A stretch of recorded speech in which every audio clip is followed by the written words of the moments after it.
પ્રથમ નિયમ: લક્ષ્મી બુદ્ધિની દાસી છે, શ્રમની નહીં. ચાણક્ય બોલ્યા. પ્રથમ નિયમ એ છે કે લક્ષ્મી બુદ્ધિની પાછળ ચાલે છે. જે માણસ પોતાના મગજથી નિર્ણય લે છે, જે જાણે છે કે ક્યારે, કેટલું અને કોના માટે પ્રયત્ન કરવો, એ જ માણસ લક્ષ્મીને બાંધી શકે છે.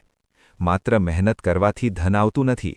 બુદ્ધિ વિના મહેનત દિશા વિના વહેતી નદી જેવી છે. એ બહુ વહે છે, પણ ક્યાંય પહોંચતી નથી.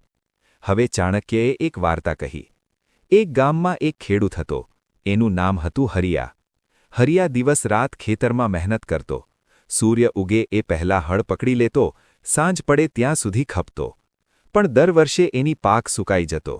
કારણ એક જ હતું: એને ઋતુની સમજ નહોતી. એના પડોશમાં બીજો ખેડૂત હતો, મૂલા. મૂલા બહુ ઓછી મહેનત કરતો.